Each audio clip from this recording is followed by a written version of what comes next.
Gedirik Nurlanın yarışına. Bugün yarışda iştirak etməliydi. Layihəsiyle tanış olaq, düzəltdiyi robota baxaq. Heyecanın bölüşək.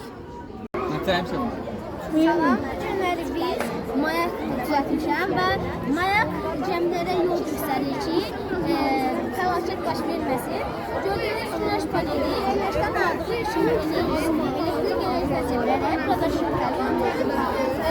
Və ardıcıl olaraq dönən işıqlar gəmilərə yol göstərir.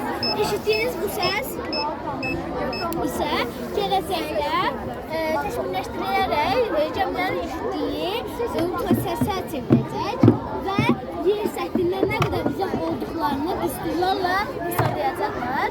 Mənim əsas məqsədim odur ki, insanlar fəlakət olmamasınlar, gəmilər həmçinin görürsünüz bu günəş paneli 12 volta qədər enerji özünə saxlaya bilir.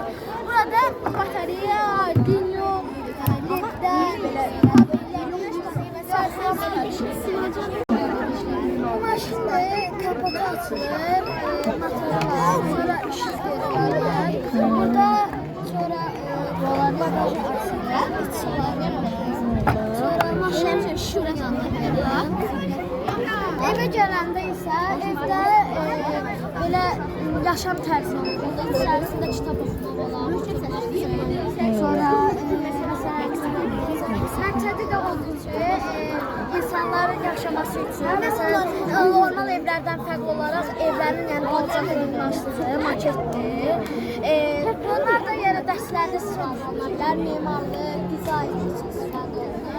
Bunların da səbəbi odur ki, insanlar məsələn ehtiyacı olan ailələrə verə bilərsən. Məsələn, bu mənim öz evim olsaydı, həqiqəti, bunu mən 2 mərtəbəli olardı, bina kimi. Yuxarısını, məsələn, normal evlərdən fərqli olaraq ucuz qoyardım ehtiyaclı ailələrə. Arxadan giriş-çıxış edərdim, onlara uyğun, altda da özüm yaşayardım, giriş-çıxış edərdim. Allah uğurlar arın. Ara gedək görəcəklər. Aha, Fatimə buyur. Təqdim elə, nə işdir bu? Ağır maşındır. Zaman maşınıdır. Həm bir zamanda, həm də başqa faydalar. Allah, qəşəng.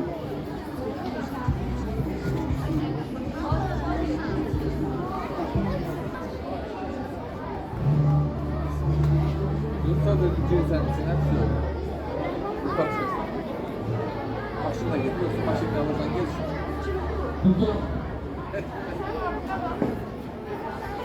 Değerli sahipler, değerli konaklarımız, bir daha salamlayıram sizi uşaqlar. Necəsiniz? Sonra heyecanla en maraqlarına gelip çattık. Herkes yerine alsın. Herkesin şirafesi tutsun. Bəli.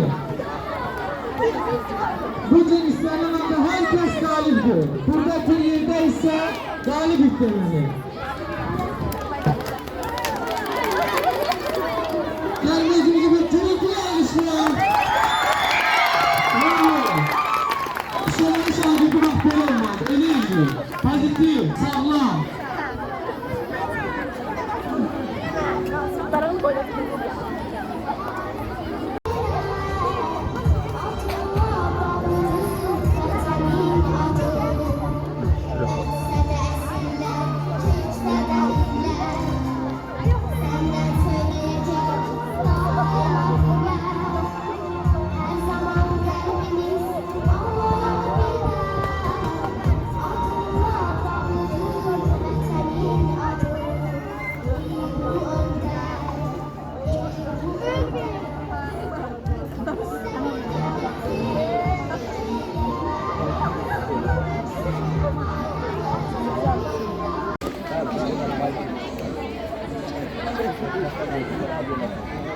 İndi isə hədiyyələr təqdim etmək üçün şirkətlər çağırılır.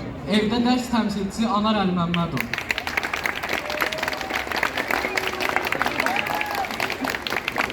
Uğur Reklam Agentliyinin təmsilçisi Musa Kərim.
sınıfı şagirdiyim.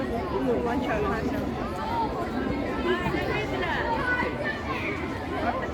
İndi şirin.